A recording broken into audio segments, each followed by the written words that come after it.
So in டீட்டெயிலாக நம்ம பார்க்கலாம். இந்த பட்ஜெட் பிளானரில் நான் என்ன பண்ணியிருக்கேன்னா, இயர்லி வருஷத்துக்கான செலவு, ஒரு வருஷத்துக்கான செலவை தான் இயர்லின்னு மென்ஷன் பண்ணியிருக்கிறேன். 6 மாதத்துக்கா ஒருக்கா செலவு பண்ணுறத நான் ஹாஃப் இயர்லி அப்படின்னு போட்டிருக்கேன். குவார்ட்டர்லின்னு போட்டிருக்கிறது 4 மாதத்துக்கு ஒருக்கா 3 மாதத்துக்கு ஒருக்கா நம்ம பண்ணுற செலவு. பை மந்த்லிங்கிறது 2 மாதத்துக்கு ஒருக்கா பண்ணுறது. மந்த்லிங்கிறது எவ்ரி மந்த் நம்ம செலவு பண்ண போகிறது.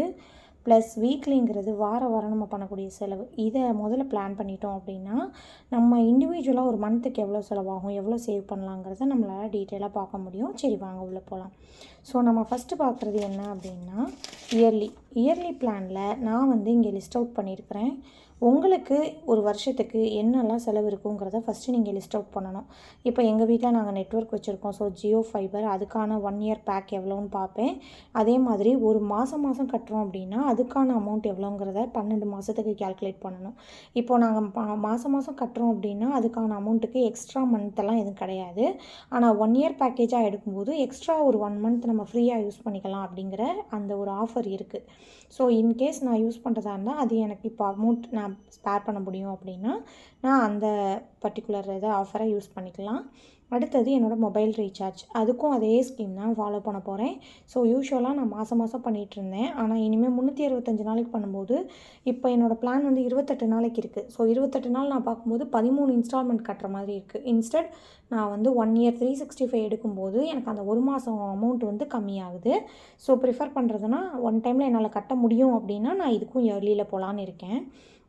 So next car insurance. So காருக்கு நம்ம வீட்டில் கார் இருக்குது அப்படின்னா இன்சூரன்ஸ் எடுக்க வேண்டியது நம்மளோட கடமை. ஸோ ரெனியூவல் பண்ணுறவங்க பண்ணணும்.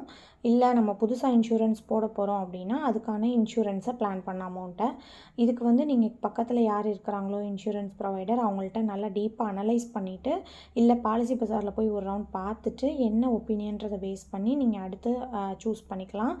அதே தான் பைக்குக்கும் கண்டிப்பாக எல்லார் வீட்லேயும் 2 வீலர் இருக்கும். ஸோ பைக்குக்கும் ஒரு இன்சூரன்ஸ் எடுக்கணுங்கிறத எப்போவுமே மறக்கக்கூடாது. ஸோ இதை நம்ம இயர் ஸ்டார்டிங்லேயே பிளான் பண்ணிட்டோன்னா எந்த மந்த் எடுக்க போகிறோங்கிறத வச்சு நம்ம ஈஸியாக மேனேஜ் பண்ணிடலாம். Next property tax. ஸோ வீட்டுக்கு நம்ம ஒரு வேளை நம்ம ஓன் ஹவுஸில் இருக்கிறோம் அப்படின்னா property tax, water tax, drainage tax இதெல்லாமே கட்டுற மாதிரி இருக்கும். ஸோ யூஷுவலாக இது எப்படி போடுவாங்க அப்படின்னு பார்த்தீங்கன்னா குவார்ட்டர்லி ஒன்ஸ் தான் போடுவாங்க. பட் 1 இயர்க்குன்னு அமௌண்ட்டு பார்த்தாலே ரொம்ப பெரிய அமௌண்ட்டு நமக்கு அக்யூமுலேட் ஆகாது. ஸோ நம்ம இதை 1 இயர்க்கு ஒன்ஸ் கட்டிட்டோம்னாலே நம்ம ஈஸியாக இருக்கும் மேனேஜ் பண்ணுறதுக்கு. இல்லை நீங்கள் குவார்ட்டர்லி தான் போகிற பிளானில் இருக்கீங்க அப்படின்னா நீங்கள் இந்த லிஸ்ட்டை குவார்ட்டர்லியில் ஆட் பண்ணிக்கலாம். நெக்ஸ்ட்டு நம்ம பார்க்குறது ஹெல்த் இன்சூரன்ஸு. ஸோ நீங்கள் என்ன ஹெல்த் இன்சூரன்ஸ் ப்ரிஃபர் பண்ணுறீங்கன்றதை பேஸ் பண்ணி இயர்லியா, மந்த்லியா, குவார்ட்டர்லியாங்கிறத போட்டுக்கலாம். தீபாவளி, பொங்கல் இந்த மாதிரி செலிப்ரேஷன்ஸ்க்கு ட்ரெஸ் பர்ச்சேஸ் வாங்கணும் இல்லை பர்ச்சேஸ் போகிறீங்க அப்படின்னா அதையும் நான் இயர்லி ஒன்ஸ்னு லிஸ்ட்டில் போட்டிருக்கேன். பர்த்டே, ஆனிவர்சரி அந்த மாதிரி செலிப்ரேஷன் பண்ணுறவங்களா இருந்தால் அதுக்கான அமௌண்ட்டையும் நம்ம இயர்லி ஒன்ஸில் போட்டுக்கலாம். அடுத்தது நம்ம யூஷுவலாக குலதெய்வம் கோயிலுக்கெல்லாம் போவோம். ஸோ டெம்பிள் ஃபெஸ்டிவலுக்கு வரி கட்டுற மாதிரி இருக்கும். அதுவும் ஒரு பெரிய அமௌண்ட்டாக இருக்கும். அந்த மாதிரி போடணும்னு நினைக்கிறவங்க அதையும் நம்ம பிளான் பண்ணிக்கலாம். இப்போ சப்போஸ் மந்த்லி நம்ம கோயில் போகிறோம் இல்லை வெளியில் எங்கேயாவது போகணுன்னு நினைக்கிறோம் இல்லை ஒரு எக்ஸிபிஷன் போகிறோம் அந்த மாதிரி ஏதாவது ரெகுலராக போகிற பிளான் இருந்ததுன்னா மந்த்லி ஒரு 500 அந்த மாதிரி இல்லை 200 அந்த மாதிரி ஏதாவது ஒன்று நம்ம ரெடி பண்ணணுன்றதுக்கு இந்த மந்த்லி அவுட்டோர் ட்ரிப்புங்கிறத நான் போட்டிருக்கேன். உங்களுக்கு வேணும்னா நீங்கள் இன்க்ளூட் பண்ணிக்கலாம், இல்லைனா எக்ஸ்க்ளூட் பண்ணிக்கலாம். ஸோ என் பசங்களுக்கு ஈஸியாக எக்ஸாம்ஸ் நடக்கும். ஸோ அதுக்கான ஃபீஸ் நான் பே பண்ணணும். அதனால நான் அதை இயர்லியில் போட்டிருக்கேன். ஸோ இதோட சம்மேஷன் தான் இந்த இயர்லின்ற கீழே இருக்கிற இந்த பிளாங்கான காலமில் நம்ம இன்க்ளூட் பண்ண போகிறோம். ஸோ அது என்ன பண்ணோம் அப்படின்னா நமக்கு இந்த வருஷத்துக்கு இந்த எல்லா செலவுக்குமான அமௌண்ட் எவ்வளோங்கிறத நமக்கு காட்டிடும். இதுதான் நான் இயர்லியில் லிஸ்ட் பண்ணியிருக்கிற அந்த லிஸ்ட் அவுட் ஐட்டம். ஸோ நீங்கள் என்ன பண்ணிக்கலாம் அப்படின்னா உங்களுக்கு வருஷத்துக்கு என்னென்ன செலவாகுன்றதை முதல்ல லிஸ்ட் அவுட் பண்ணிக்கோங்க. அது மாதம் பே பண்ணும்போது எவ்வளோ ஆகுது, வருஷத்துக்கு பே பண்ணும்போது எவ்வளோ ஆகுது, ஹாஃப் இயர்லி பே பண்ணும்போது எவ்வளோ ஆகுதுங்கிறத கேல்குலேட் பண்ணிவிட்டு உங்களுக்கு எது பெட்டர் ஆஃபராக இருக்கும்னு நினைக்கிறீங்களோ அதை நீங்கள் இன்க்ளூட் பண்ணிக்கலாம் இயர்லியில். இல்லை ஹாஃப் இயர்லிக்கு மூவ் பண்ணுறதுனா பண்ணிக்கலாம். ஸோ இதோட டோட்டல் என்னங்கிறத நான் இயர்லியில் கேல்குலேட் பண்ணி வச்சுக்குவேன். ஸோ நம்ம நெக்ஸ்ட்டு பார்க்க போகிறது ஹாஃப் இயர்லி. ஸோ இப்போ ஹாஃப் இயர்லி பார்த்தீங்க அப்படின்னா ஹாஃப் இயர்லியில் நம்ம எனக்கு 2 பசங்க. ஸோ அவங்களுக்கு 2 இன்ஸ்டால்மெண்ட்டாக தான் ஃபீஸ் கட்ட முடியும். அதனால் எனக்கு டேர்ம் 1, டேர்ம் 2 அதை 2 பேருக்கும் போட்டிருக்கேன். ப்ளஸ் நான் என்ன போட்டிருக்கேன் அப்படின்னா 2 wheeler service and 4 wheeler service போட்டிருக்கேன். ஸோ 2 வீலருக்கு சர்வீஸ் 6 மாதத்துக்கு ஒருக்கா விடணும் அண்ட் 4 வீலர் சர்வீஸும் ஒன்ஸ் விடுவோம். ஸோ இப்போ இது மாதிரி இருந்தது அப்படின்னா நீங்கள் அந்த ஃபீஸ் அமௌண்ட் எவ்வளோங்கிறத இதில் நோட் பண்ணிவிட்டு அதோட டோட்டலை நீங்கள் என்ன பண்ணிக்கலாம்னா இந்த இடத்துல போட்டு வச்சுக்கலாம். ஸோ இது வந்து நம்ம ஹாஃப் இயர்லி போட்டிருக்கோம் அப்படின்னா வருஷத்துக்கு 2 தடவை பே பண்ணுவோம். அதனால் 2 இன்ட்டுன்னு போட்டால் வருஷத்துக்கான அமௌண்ட் வந்துடும். அந்த மொத்த அமௌண்ட்டையும் டிவைட் பை 12 போட்டிங்கன்னா அதுக்கான அமௌண்ட்டு மாதம் எவ்வளோ சேர்க்கணுங்கிறது இங்கே வந்துடும். ஸோ நெக்ஸ்ட்டு நம்ம பார்க்குறது குவார்ட்டர்லி வேல்யூஸ். குவார்ட்டர்லியில் நம்ம என்ன பண்ண போகிறோம் அப்படின்னா இப்போது பேண்ட்ரிங்கிறது டிட்டர்ஜென்ட் பவுட்ரு, நம்ம யூஸ் பண்ணுற சோப்பு, பேஸ்ட்டு, ப்ரஷ் இந்த மாதிரி ஐட்டம்ஸு, ஸோ இந்த பாத்ரூம் க்ளீனிங் இந்த மாதிரி ஐட்டம்ஸு, அப்புறம் பூஜா ஐட்டம்ஸ் வேணும்னா வாங்கி வைக்கிறதா இருந்தால் இதெல்லாம் நம்ம வந்து 3 மாதத்துக்கு ஒருக்கா வாங்கிக்கலாம். இது கட்டு போகிற பொருள் கிடையாது. ஸோ இந்த மாதிரி இருக்கிறத நம்ம பிளான் பண்ணிவிட்டு இதோட டோட்டல் எவ்வளோன்னு பார்த்துட்டு இதை நாம் குவார்ட்டர்லின்னு போட்டிருக்கறனால ஒரு வருஷத்துக்கு 4ஆல் மல்டிப்ளை பண்ணி அந்த வேல்யூ என்னென்னு பார்த்துட்டு இதை டிவைட் பை 12 போட்டிங்க, இங்கே வர வேல்யூவை டிவைட் பை 12 போட்டிங்கன்னா உங்களுக்கு மாதம் எவ்வளோ ஆகுதுன்ற வேல்யூ தெரிஞ்சிடும். ஸோ நெக்ஸ்ட்டு பார்த்தீங்க அப்படின்னா monthly, before that bi monthly பார்த்துடலாம். ஸோ பை மந்த்லிங்கிறது என்னென்னா 2 மாதத்துக்கு ஒரு தடவை ஆகிற செலவு. ஸோ 2 மாதத்துக்கு ஒருக்காக தான் எனக்கு சிலிண்டர் ஆகும், அதனால் நான் 900 போட்டிருக்கேன். ஸோ இயர்லி பார்த்தீங்கன்னா இந்த இது வந்து பை மந்த்லி 2 மாதத்துக்கு ஒரு, அப்போ வருஷத்துக்கு 6 தடவை வாங்குவோம். 6 × 900 போடும்போது 5400. இதை நீங்கள் 12ஆல் டிவைட் பண்ணும்போது மாதம் நீங்கள் சிலிண்டருக்கு எவ்வளோ எடுத்து வைக்கணுங்கிற வேல்யூ உங்களால் கண்டுபிடிக்க முடியும். ஸோ நெக்ஸ்ட்டு நம்ம பார்க்க போகிறது மந்த்லி. மந்த்லியில் எனக்கு ஸ்கூல் வேன் ஃபீஸு, பாலுக்கான காசு, இபி, நாங்கள் 2 லோன் வச்சுருக்கேன் அப்படின்னா EMI 1 EMI 2 போட்டிருக்கேன். ECAக்கு மந்த்லி 900 800 இந்த மாதிரி ஃபீஸ் பே பண்ணுவோம். அதுக்கான அமௌண்ட்டு, கிராசரி எவ்வளோ வாங்குகிறோம், பூ வாங்குவோம் சாமிக்கு, அரிசி வாங்குவோம், அப்புறம் போஸ்ட் ஆஃபீஸில் ஸ்கீம் போட்டிருக்கோம்ல அந்த மாதிரி ஏதாவது இருந்தால் அதுக்கு PPF இருந்துச்சுன்னா, அண்ட் சேவிங்ஸ்க்கு ஒரு 500 1000 எடுத்து வைக்கணும் கண்டிப்பாக. அப்புறம் எமர்ஜென்சி ஃபண்ட், EFனா எமர்ஜென்சி ஃபண்டு கண்டிப்பாக அதுக்கு ஒரு 500 எடுத்து வைக்கணும். ரேஷனுக்கு நம்ம ஒரு 180 200 செலவாகும். அதுக்கப்புறம் மெடிக்கலுக்கு ஒரு 500, கேபிளுக்கு எவ்வளோ ஆகுதுங்கிறத போட்டுட்டு நீங்கள் சப்போஸ் வாடகை வீட்டில் இருக்கீங்கன்னா நம்ம ரெண்ட்டை கண்டிப்பாக கன்சிடர் பண்ணணும். ஸோ ரெண்ட்டு போட்டுக்கலாம். இது போக நமக்கு எக்ஸ்ட்ராவாக மொய் இந்த மாதிரி ஹோட்டல் நம்ம வாங்குகிறோம் அப்படின்னா ஹோட்டல். ஸோ இதெல்லாம் வந்து எக்ஸ்ட்ரா, அதனால் இதை நான் இதில் சேர்க்கல. உங்களுக்கு வேணும்னா நீங்கள் என்ன வேணுங்கிறதெல்லாம் முதல்ல உங்கள் வீட்டுக்கு தேவையான பிளான் என்னங்கிறத லிஸ்ட் பண்ணிவிட்டு நீங்கள் இன்க்ளூட் பண்ணிக்கலாம்.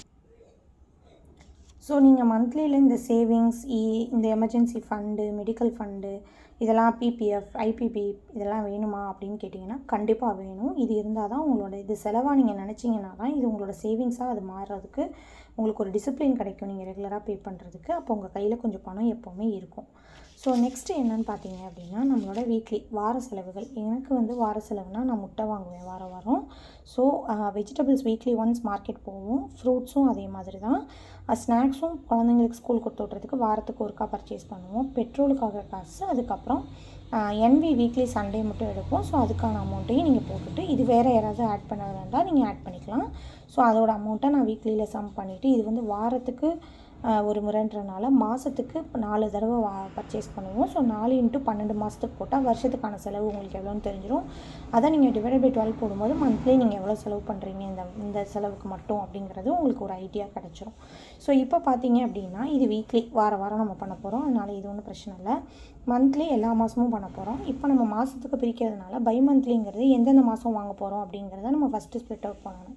ஸோ இப்போ நான் என்ன பண்ணியிருக்கேன்னா ஜனவரி மாதம் ஃபஸ்ட்டு சிலிண்டர் வாங்குறேன்னா அடுத்து February விட்டு March, அடுத்தது April விட்டு May, June விட்டு July, August விட்டு September, October விட்டு November, December, அடுத்த Jan வந்துடும். ஸோ இதுதான் எனக்கு நான் வாங்க போகிறேன் இந்த செலவுக்கான இந்த மாதங்கள். அதே மாதிரி இப்போ குவார்ட்டர்லி பார்த்தீங்க அப்படின்னா நான் வந்து 3 மாதத்துக்கு ஒருக்கா தான் நான் வாங்கவே போகிறேன். அப்போ ஜனவரியில் நான் ஃபஸ்ட்டு வாங்கினேன்னா ஏப்ரலில் தான் அடுத்து வாங்குவேன், அடுத்து ஜூலை, அடுத்து அக்டோபர். இப்போ சப்போஸ் எனக்கு இந்த ஜனவரி மந்த் இங்கே இந்த செலவு இருக்குது என்னால் ஸ்பேர் பண்ண முடியாதுன்னா இதை வந்து நம்ம Februaryன்னு போட்டு ஆரம்பித்தோன்னா February வச்சுட்டா March, April, May, June, July, August, September, October, November, December விட்டு அடுத்து ஜனவரி விட்டு Februaryயில் நீங்கள் அடுத்தது கொண்டு போய்க்கலாம். இது எல்லாமே நம்மளோட அமௌண்ட்டோட அவைலபிலிட்டி அண்ட் நம்ம கம்ஃபர்டபிலிட்டி அதுதான் முக்கியம். ஸோ இப்போ எனக்கு ஹாஃபலியில் பார்த்தீங்கன்னா என் பசங்களோட ஃபீஸ் கட்டுற அமௌண்ட் வந்து மே மந்த் ஒரு ஃபீஸ் கட்டுற மாதிரி இருக்கும், அக்டோபரில் ஒரு ஃபீஸ் கட்டுற மாதிரி இருக்கும். ஸோ அதனால நான் என்ன பண்ணுவேன்னா மேக்கும் அக்டோபருக்கும் போட்டிருக்கிறேன். இந்த இயர்லிங்கிறதுக்கு வந்து நான் எதுவுமே போடலை. ஏன் அப்படின்னா இது வந்து நம்மளோட பேலன்ஸ், இன்கமில் இருக்கிற பேலன்ஸை பேஸ் பண்ணி இதை நம்ம வந்து மேட்ச் பண்ணிக்கலாம். ஸோ நான் இதுதான் உங்களோட லிஸ்ட்டாக இருக்கணும் அப்படின்னு இங்கே நான் ரெஸ்ட்ரிக்ட் பண்ணல. உங்களுக்கு என்ன செலவினங்கள் இருக்கோ அதை இதை முதல்ல பிரிச்சுருங்க. அதுக்கப்புறமா அதுக்கான அமௌண்ட்டை ஸ்பெசிஃபை பண்ணுங்கள். அதுக்கப்புறமா நீங்கள் இந்த மாதத்துக்கு இதுக்கான அமௌண்ட்டை சேர்க்கணுங்கிறத முதலே பிளான் பண்ணிக்கோங்க.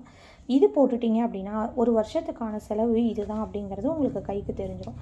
இப்போ நம்ம அடுத்து பார்க்க போகிறது மாதத்துக்கான ஸோ இப்போ நான் பார்த்தீங்க அப்படின்னா ஜனவரி மாதம் என் செலவு எவ்வளோ இருக்கணும் அப்படின்னு பார்த்தீங்கன்னா, நான் மந்த்லிக்கு இங்கே ஆல்ரெடி போட்டுட்டேன். ஒரு மாதத்துக்கு எவ்வளோ வரும் அப்படிங்கிறது. ஸோ இந்த வேல்யூவை எடுத்து நான் இங்கே போட்டுருவேன். ஃபார் எக்ஸாம்பிள் எனக்கு இதுக்கு எல்லாத்துக்கும் சேர்த்து ஒரு 10,000 வருதுன்னு வைங்களேன். அந்த 10,000 நான் இங்கே போட்டுருவேன். இங்கே மேலே நான் வீக்லி போட்டிருக்கேன். ஸோ இந்த வேல்யூ வீக்லி வந்து எனக்கு ஒரு 1000 ரூபாய் வருது அப்படின்னா, இந்த ஒரு மாதத்துக்கு எனக்கு இதோட டோட்டல் மட்டும் போதும். அதனால் நான் இதை வந்து அந்த 1000 ரூபாயை இங்கே போட்டிருக்கேன். சப்போஸ் எனக்கு வந்து இது 4 வாரத்துக்கும் நான் வாங்குவேன் அப்படின்னு இருந்துச்சுன்னா, நீங்கள் 4ஆல் மல்டிப்ளை பண்ணி போட்டுக்கலாம். சிலிண்டர் வந்து இந்த மாதம் நான் வாங்க போகிறேன்னா நான் 900 போடுவேன். சப்போஸ் நான் சிலிண்டர் வந்து நான் ஏற்கனவே சொன்ன மாதிரி ஃபெப்ரவரியில் தான் நான் வாங்க போகிறேன், இந்த மாதம் எனக்கு செலவு அதிகம்னு நினச்சிங்கன்னா இதை நீங்கள் கட் பண்ணிவிட்டு ஃபெப்ரவரியில் சேர்த்துக்கலாம்.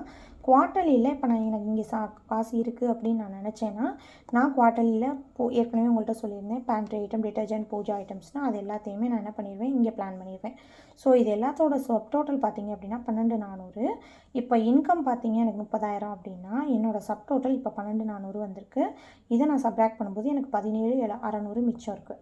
ஸோ இப்போ நான் என்ன பண்ணுவேன் அப்படின்னா, இந்த ஃபீஸுக்காக ஒரு 10,000 ரூபாய் இதிலிருந்து எடுத்து நான் தனியாக ஒதுக்கி வச்சுருப்பேன். எதுக்காக அப்படின்னா, நான் மே மந்த்து கட்ட போகிற இந்த ஹாஃப் இயர்லி ஃபீஸுக்காக. ஸோ இப்போ இந்த 10,000 நான் எடுத்துட்டேன் அப்படின்னா எனக்கு மிச்சம் இருக்கிறது இந்த 7,600 ரூபாய். ஸோ இந்த 7,600 ரூபாய் அப்படிங்கிறத நான் என்ன பண்ணுவேன்னா, ஏதாவது ஒரு இயர்லி ஆப்ஷன் நான் பே பண்ணுறதுக்கு யூஸ் பண்ணிக்கிடுவேன். ஸோ இப்போ பார்த்தீங்க அப்படின்னா, இங்கே இயர்லி ஆப்ஷனில் இவ்வளோ லிஸ்ட் பண்ணியிருக்கிறோம்.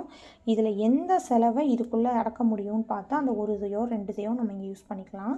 இது போக பெண்டிங் இருக்கிற அமௌண்ட்டை நம்ம என்ன பண்ணிடணும்னா, கையில் தொடாத மாதிரி எடுத்து ஒரு பாக்ஸ்லேயோ உண்டியல்லையோ ஒரு பர்ஸ்லேயோ வச்சு நம்ம தனியாக கை யூஸ் பண்ண அளவுக்கு வச்சுட்டோம் அப்படின்னா, இதை வந்து நம்ம அடுத்த மந்த்துக்கு கேரி ஃபார்வர்ட் பண்ணி வச்சுக்கலாம். ஸோ இது வந்து மாதம் மாதம் நீங்கள் பார்க்காத சேவிங்ஸு. இந்த சேவிங்ஸை எண்ட் ஆஃப் த இயரில் எடுத்தீங்க அப்படின்னா கண்டிப்பாக இது ஒரு கன்சாலிடேட்டட் அமௌண்ட்டாக உங்களுக்கு கையில் கிடைக்கும். அந்த அமௌண்ட்டை நீங்கள் என்ன பண்ணிக்கலாம் அப்படின்னா, உங்களுடைய அடுத்த வருஷத்துக்கு ஸ்டார்ட் எஃப்டியாக நீங்கள் யூஸ் பண்ணிக்கலாம். இது வரைக்கும் ஃபினான்ஸ் பிளான் பண்ணாதவங்க இந்த மாதிரி பிளான் பண்ணிக்கலாம். ஸோ நெக்ஸ்ட் மந்த் இப்போ ஜனவரி பிளான் பண்ணிட்டோம். இந்த இதை வச்சு நான் ஃபெப்ரவரிக்கு போடுவேன். ஸோ ஃபெப்ரவரி போடும்போது பார்த்திங்கன்னா இந்த மந்த்லி லிஸ்ட் வந்துடும், வீக்லி லிஸ்ட் வந்துடும். நான் பை மந்த்லி போட மாட்டேன். குவார்ட்டர்லியும் எனக்கு வராது, ஏன்னா நான் ஆல்ரெடி வாங்கிட்டேன். ஸோ இப்போ இதோடது லிஸ்ட்டு போடும்போது எனக்கு மந்த்லி, வீக்லி, சிலிண்டர் வராது, குவார்ட்டர்லி வராது. இதோடது இன்கம் நான் எல்லாத்தையும் சேர்க்கும்போது எனக்கு வர்ற அமௌண்ட்டை பேஸ் பண்ணி நான் டோட்டல் கேல்குலேட் பண்ணிக்குவேன். அந்த டோட்டலில் மிச்சம் இருக்கிறது எவ்வளோன்னு பார்த்து அதிலேருந்து நான் எவ்வளோ அமௌண்ட்டு பிரிக்க முடியுமோ அந்த அமௌண்ட்டை நான் ஹாஃப் இயர்லிக்கான ஃபீஸில் எடுத்து தனியாக வச்சுருவேன். ஸோ அதுலேருந்து பேலன்ஸ் விழுகிற அமௌண்ட்டில் நான் வந்து இந்த மாதிரி இயர்லிக்கு ஏதாவது ஒன்று பிளான் பண்ணிக்குவேன். ஸோ பிளான் பண்ணிவிட்டு வரும்போது நம்ம மிச்சம் கையில் இருக்கிறத எடுத்து சேவிங்ஸில் போட்டுருவேன். அது நமக்கு அக்யூமுலேட் ஆகிட்டே வரும். ஸோ இப்படி பண்ணும்போது என்னாகும் அப்படின்னா, நம்மளோட வீக்லி இருக்கிறதும் மேட்ச் ஆயிரும். அதே மாதிரி நம்ம மந்த்லி செலவையும் மேனேஜ் பண்ணிடுறோம். சேம் பை மந்த்லியும் நம்ம ஃபாலோ பண்ணிடுவோம். அதே மாதிரி குவார்ட்டர்லியும் நம்மளால் மேனேஜ் பண்ண முடியும். நம்ம ஹாஃப் இயர்லி வர்றதுக்குள்ளே குழந்தைங்களுக்கான ஃபீஸையும் நம்ம சேர்த்துட்டே வந்துடலாம், எவ்வளோ ஃபீஸுங்கிறத பார்த்து. இயர்லி நம்ம போட்டிருக்கிறதுலையும் மோஸ்ட்லி மிஸ் அவுட் பண்ணாமல் நம்மளால் மீட் அவுட் பண்ண முடியும். ஸோ இதுக்கு முக்கியமாக தேவையான ஒரு 3 விஷயம்னு பார்த்தீங்கன்னா, ஃபஸ்ட்டு ஒன், இதை கரெக்டாக பிளான் பண்ணணும். இந்த பிளானிங்கில் அனாவசியமான ஆசைப்படுற விஷயங்களை இன்க்ளூட் பண்ணாமல் அத்தியாவசியமான விஷயங்களை மட்டும் இன்க்ளூட் பண்ணணும். இதான் ஃபஸ்ட்டு. செகண்ட் டிப் என்ன அப்படின்னு பார்த்தீங்கன்னா, இதை நீங்கள் மந்த்லி பிளான் போடுறத டிசிப்ளினோட ஃபாலோ பண்ணணும். அதே மாதிரி இந்த எல்லா பேமெண்ட்டையும் நம்ம என்ன பிளான் பண்ணியிருக்கோமோ அது மிஸ் அவுட் ஆகாமல் ஒவ்வொரு தடவையும் நம்ம பண்ணும்போது தேவையா, அந்த செகண்ட் தேவையா, இந்த மாதம் இதை பண்ணிடலாமா, நமக்கு எதுவும் ஷார்ட்டேஜ் வந்துடாதுல அப்படின்னு யோசிச்சு நீங்கள் கரெக்டாக தேவையானதுக்கு மட்டும் பண்ணணும். நம்பர் 3, எந்த இடத்துல நம்மளை நாமே ரெஸ்ட்ரிக்ட் பண்ணணும், நம்ம குழந்தைங்கள ரெஸ்ட்ரிக்ட் பண்ணணும், நம்ம வீட்டுக்காரரை ரெஸ்ட்ரிக்ட் பண்ணணும் அப்படிங்கிறத யோசித்து கரெக்டாக ரெஸ்ட்ரிக்ட் பண்ணி நீங்கள் பிளான் பண்ணிங்க அப்படின்னா, நீங்கள் 2027 ஸ்டார்ட் பண்ணும்போது கடனெல்லாம் ஓரளவுக்கு அடைச்சிட்டு உங்களுக்கு கையில் சேவிங்ஸே சம்மேஷன் இருக்கும். தேங்க்யூ. உங்களோட இதை இன்புட் என்னன்றதை கமெண்ட்ஸில் பாஸ் பண்ணுங்கள்.